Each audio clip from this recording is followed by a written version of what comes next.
Barangay Ginebra, Scottie Thompson mga bro, good news, naglaro na. At Justin Brownlee sinasabi sa mga rookie.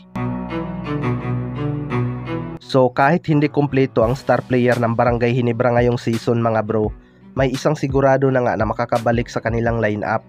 Matatandaan na hindi sana makakalaro itong si Scottie Thompson dahil sa injury, pero naglaro nga ito sa kanilang tune-up game kontra Blackwater Busing mga bro. Ayon nga sa source ay healthy na daw itong si Scottie Thompson mga bro at makakapaglaro na ngayong Governors Cup. Pero magiging role player nga lang daw muna ito dahil limited pa lang ang kanyang minuto. Pero pinapangako naman ni Coach Timko na magiging starting unit na ulit ito kapag naging 100% healthy na talaga. Gusto din nilang masubukan ang kanilang mga bagong gwardya na sina Stephen Holt at RJ Abarrientos.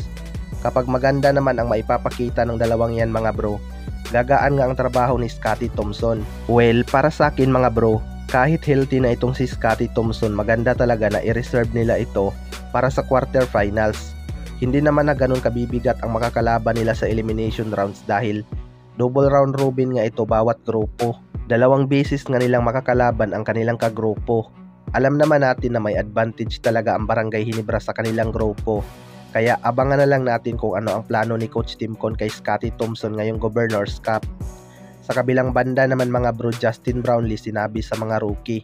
Itong si Justin Brownlee ang isa sa mga pinakagusto na import ng karamihan dahil hindi nga ito yung tipo ng import na feeling superstar mga bro. Kahit alam nating magaling itong si Justin Brownlee, nagtitiwala pa rin ito sa mga locals. Kaya nag-iiba talaga ang takbo ng isang team. Maraming ang bago sa Barangay Ginebra ngayon mga bro na ngayon lang din makakasama ni Justin Brownlee.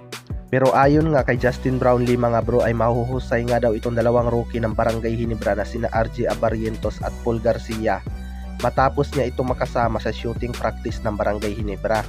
Kaya asahan natin na mabibigyan ng minuto itong si Paul Garcia mga bro dahil athletic din talaga ito at dumadakdak pa.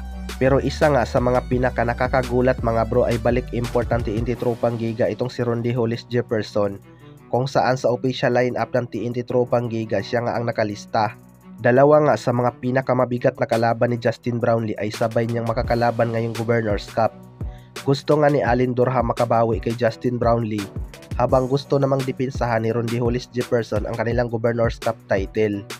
Kaya sa mga nagsasabing laos na ang PBA, siguradong manunood pa rin ang mga yan dahil exciting talagang panuorin ang season na ito.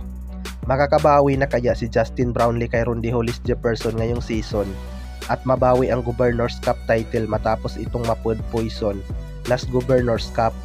Kayo mga bro, ano masasabi nyo tungkol dito?